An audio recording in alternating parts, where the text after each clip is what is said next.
Assalamualaikum warahmatullahi wabarakatuh. Bismillah walhamdulillah wassalatu wassalamu ala Rasulillah wa ala alihi wa ashabihi wa man tabi'ahu wa wallahu.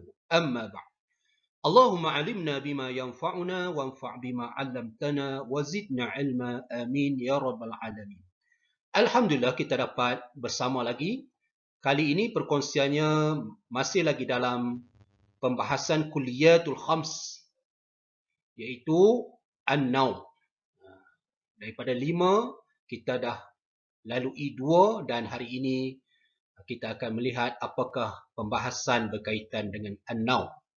Dalam perkongsian kali ini ada 2 perkara teras yang akan dibahaskan. Yang pertama berkaitan dengan pengertian ataupun ta'rif an-naum dan huraian terhadap ta'rif tersebut.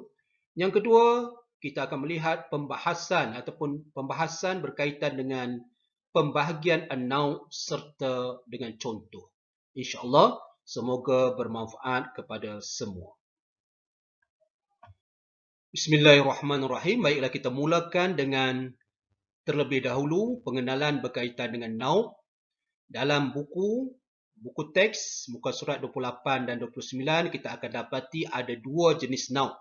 Yang pertama, naum hakiki. Yang kedua, naum idhafi.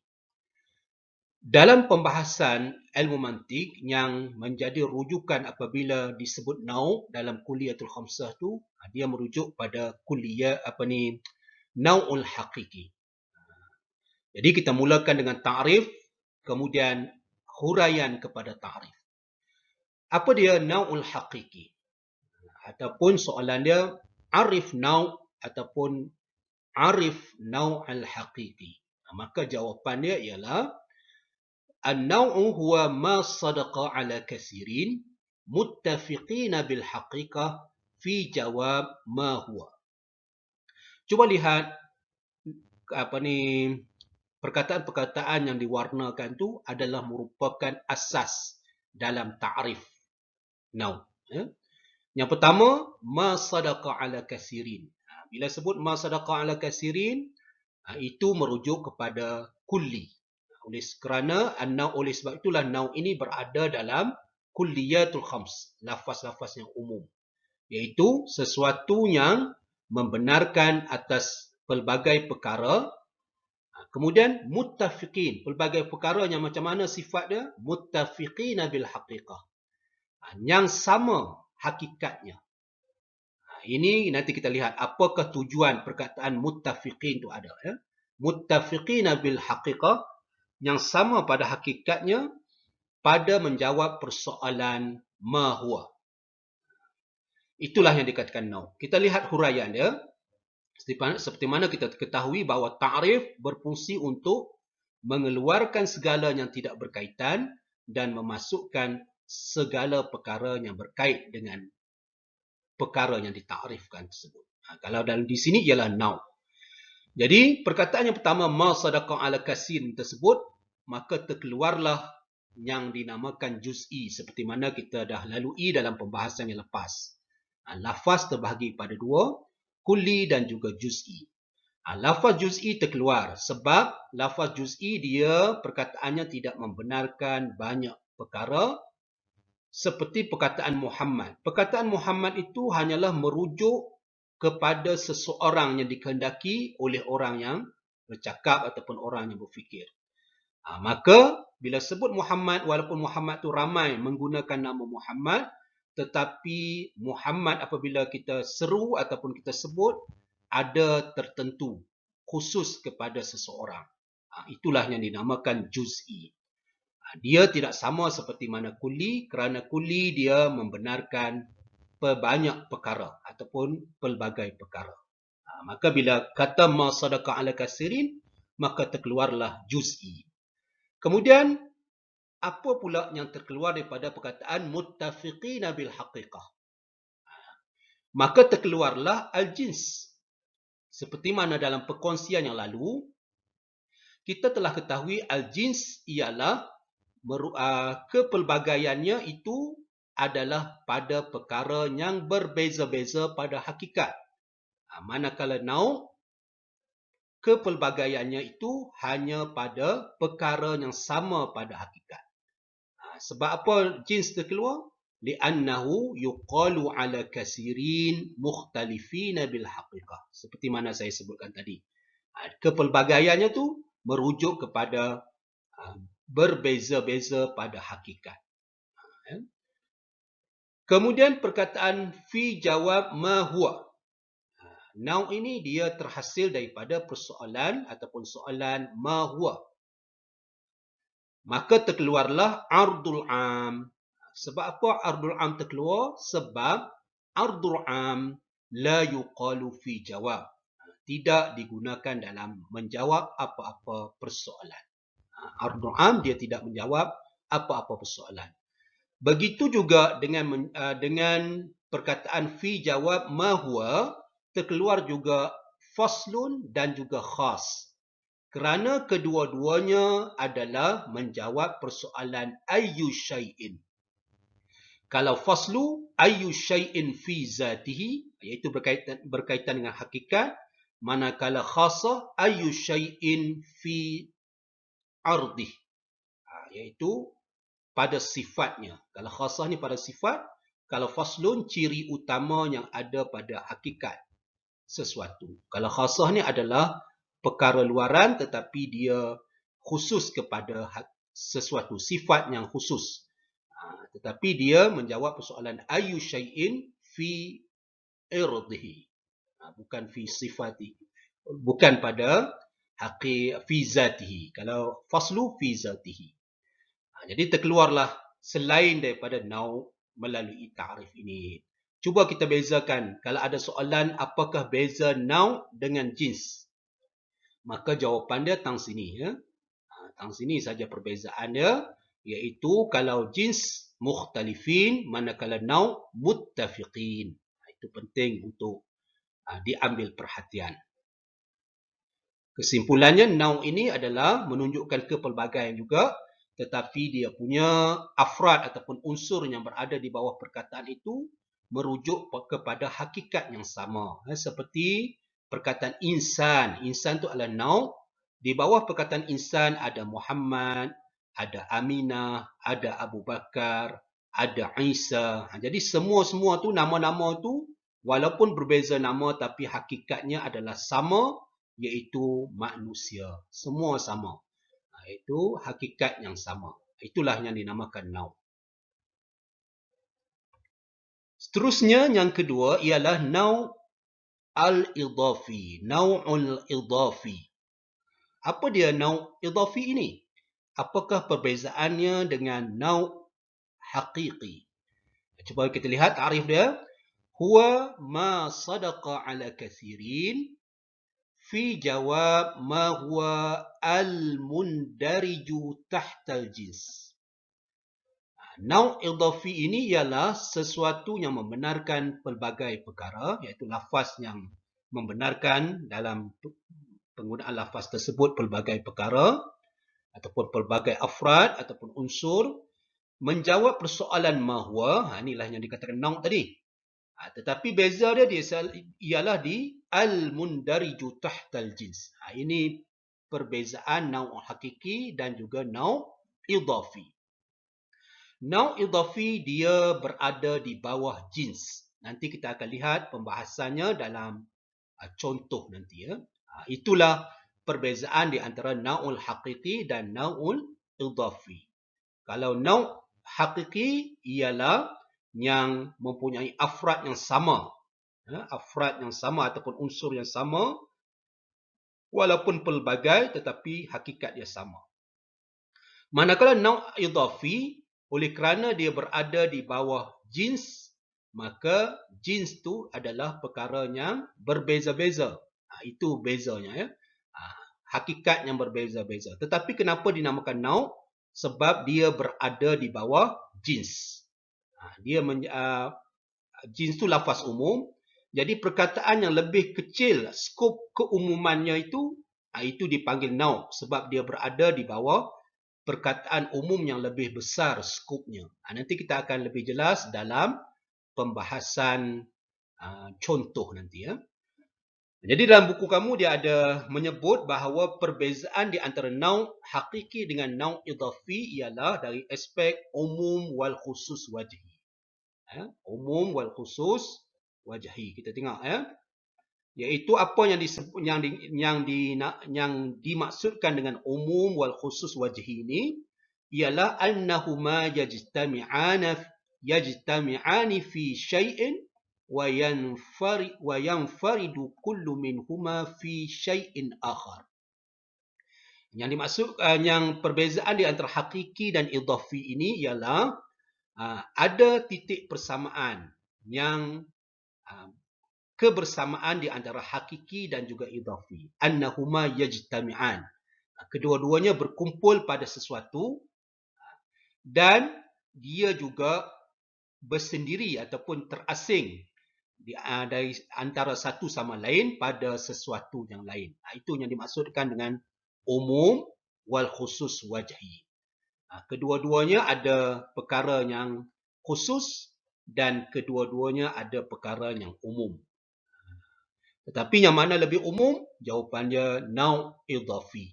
Naung idhafi ni dia lebih umum kerana merangkumi semua bentuk jins. Nanti kita akan lihat contohnya. Dalam buku kamu dia ada memberi contoh apakah pada perkataan manakah yang naung hakiki dan naung idhafi berkumpul ataupun bersatu. Iaitu pada perkataan insan. Perkataan insan ini boleh dinamakan sebagai naungul hakiki. Pada waktu yang sama juga dia boleh dinamakan sebagai naung idhafi. Sebab apa? Yang pertama dinamakan naung hakiki sebab dia menjawab persoalan ma huwa dan perkara yang berada di bawahnya adalah sama, muttafiqina bil haqiqah. Maka oleh sebab tu nama dia naung hakiki.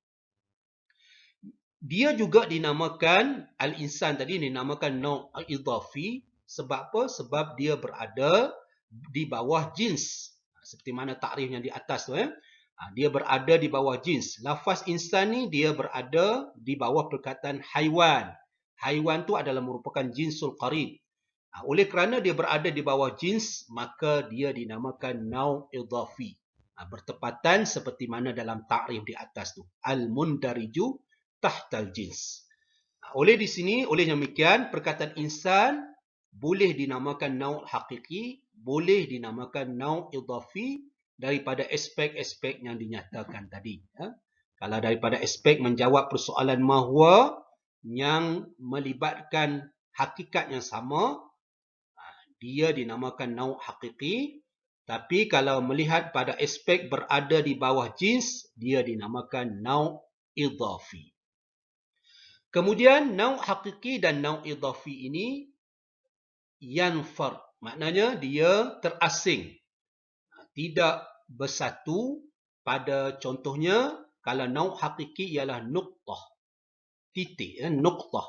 Ini dalam perkataan nuqtah ni ada pembahasan ulama mantik dan juga falsafah yang begitu panjang.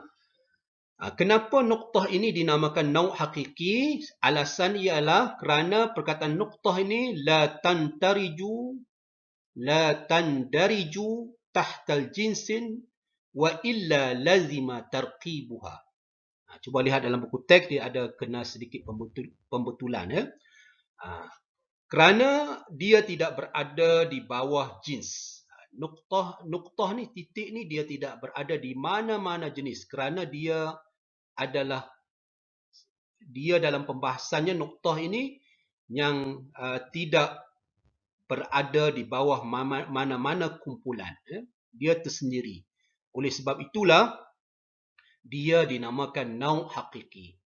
Kalau dia berada di bawah jins, nescaya lazima tarkibuha. Kalau dia berada di bawah jins maka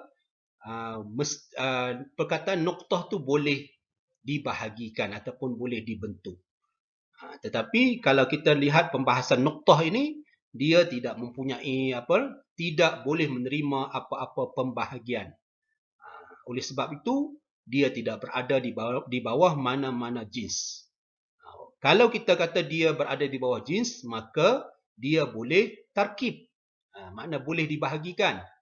Maka tidak sahlah dikatakan nuqtah. Oleh sebab itulah nuqtah ini berada di bawah nau' hakiki. Sebab dia tidak berada di bawah mana-mana jins. Dan pembahasannya begitu panjang dalam berkaitan dengan nuqtah sahaja. Kemudian berkaitan dengan nau' idhafi pula. Nau' idhafi ini dia terasing pada perkataan haiwan. Perkataan haiwan dinamakan nau' idhafi. Sebab apa dikatakan nau' idhafi? Sebab dia berada di bawah perkataan jins yang lain iaitu namin. Namin ni skop dia lebih besar. Berada di bawah perkataan namin tu antaranya haiwan. Oleh sebab tu haiwan dinamakan nau' idhafi. Nau' kumpulan yang disandarkan kepada perkataan namin, itu idhafi. Kemudian begitu je jismun. Jismun ni keumumannya tu besar dah, tetapi dia tetap berada di bawah satu lagi perkataan yang lebih umum iaitu jauhar. Jauhar ni dia merangkumi semua makhluk, kerana dia dalam jauhar ni ada pembahagian jisim. Jisim ni yang boleh menerima pembahagian. Satu lagi jauhar fard yang tidak boleh dibahagikan. Jadi oleh kerana jisim ni berada dalam jauhar, maka dia dinamakan nau' idhafi. Jadi dalam contoh-contoh ini dia tidak boleh dikatakan nau' hakiki, sebab dia berada di bawah perkataan jins. Maka dia dinamakan idhafi. Disandarkan kepada perkataan yang lain. Itulah pembahasan berkaitan dengan perbezaan nau' hakiki dan idhafi dan di manakah titik pertemuan di antara nau' hakiki dan nau' idhafi. Seterusnya kita lihat apakah contoh yang lebih detail berkaitan dengan tajuk ini. Baiklah, kita sama-sama melihat rajah ini. Ini adalah merupakan gambaran bagi menentukan nau' idhafi dan nau' hakiki. Kita cuba imbas balik dalam pembahasan ajnas ataupun jins yang dalam perkongsian yang lalu. Kita mulakan dengan perkataan jauhar. Perkataan jauhar ini adalah perkataan kulli yang paling umum. Kulli. Perkataan kulli yang paling umum yang merangkumi semualah makhluk Allah Subhanahu Wa Taala ni lah. Jauhar. Yang kalau pembahasannya begitu panjang perkataan jauhar ni. Jadi jauhar ini ada dua jenis. Ada jisim. Ada jauhar fard. Jauhar yang dinamakan jisim ini ialah yang boleh dibahagikan, dinamakan jins. Jauhar yang boleh dibahagikan dinamakan jisim ataupun jism. Manakala jauhar yang tidak boleh dibahagikan dinamakan jauhar fard. Manakala jisim pula terbahagi namin yang boleh membiak, yang boleh membesar, dan jisim yang ghairu namin yang tidak boleh membiak, tidak boleh membesar. Tiada pertumbuhan dia tak ada. Jadi dalam jismun nami pula terbahagi kepada hassas yang mempunyai perasaan, wa ghairu hassas yang tidak ada perasaan. Jadi di bawah perkataan hassas ada haiwan. Ini contoh yang ada perasaan, haiwan. Kemudian yang contoh bagi mewakili ghairu hassas ialah tumbuh-tumbuhan, nabat. Kemudian di bawah perkataan haiwan itu dinamakan nau'. Sebab apa nau'? Sebab perkataan dia tu umum tetapi di bawahnya sama sahaja. Contohnya insan. Insan tadi di bawah perkataan insan dinamakan ajza ataupun afrad. Afrad dia tu sama saja. Ahmad, Muhammad, Ali. Semua walaupun berbeza nama tetapi adalah sama saja. Oleh sebab tu nama dia nau'. Kemudian dalam kategori ghairu hassas pula ada nabat, tumbuh-tumbuhan. Tumbuh-tumbuhan ni contoh nau' dia ialah nakhlah, pokok kurma. Pokok kurma. Dalam pokok kurma pula di bawahnya dia ada ajza yang macam-macam jenis pokok kurma lah. Pokok kurma Madinah, pokok kurma Suria, pokok kurma Palestin dan sebagainya. Tapi hakikatnya sama saja. Oleh sebab tu nama dia nau. Kita lihat pada jisim ataupun jism ghairun namin pula. Yang tidak membiak ni contohnya jamadat. Jamadat ni adalah jins lah, ya. Jamadat mana pepejal. Di antara contoh pepejal ialah hajar. Hajar ni ialah jins qarib. Batu, ya. Di bawah batu tu ada nau. Di antaranya batu akik. Batu akik ni adalah salah satu nau ataupun di bawah perkataan hajar. Akik, batu akik. Ya. Jadi batu akik ni di bawah dia adalah afrad. Batu akik jenis apa? Korea ke Kemboja ke dan sebagainya. Ya. Jadi akik tu adalah nau. Atas daripada perkataan nau adalah ajnas. Jins. Jins kalau hassas tadi ataupun namin ni nama dia jinsul. Ini nama dia jinsul mutawassit ataupun wasit. Ini nama dia jinsul qarib. Di sini nama dia jinsul ba'id. Ya, jinsul ba'id yang teratas sekali, yang skopnya begitu luas. Ya. Kalau kita bandingkan dengan nau pula, seperti mana kita ketahui bahawa yang dikatakan nau idhafi ialah sesuatu perkataan yang berada di bawah perkataan yang lain, di bawah perkataan jins yang lain. Itulah yang dinamakan nau idhafi. Oleh yang demikian, bermula daripada jismu ni, sehingga kepada haiwan semua ni, nabat ni, dan perkataan insan ni, insan, nakhlah, akik ni semua dinamakan nau hakiki. Sebab apa nau hakiki pula? Nau idhafi, ya. Minta maaf itu kesilapan, ya. Nau idhafi. Sebab semua perkataan-perkataan ini berada di bawah perkataan jins yang lebih umum yang berada di atasnya. Sama ada di atasnya jinsul jinsul qarib ataupun jinsul wasit ataupun jinsul ba'id. Jadi semua yang berada di bawah jins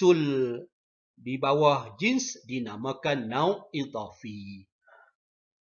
Manakala nau hakiki pula ialah yang berbeza, yang sama dia punya juzuk ataupun afrad dia.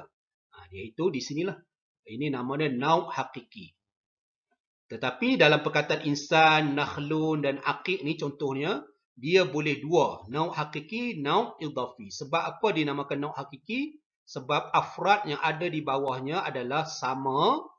Dinamakan nau idhafi sebab perkataan ini berada di bawah jinsul qarib. Oleh sebab tu nama dia nau'ul idhafi. Sebab dia berada di bawah jins.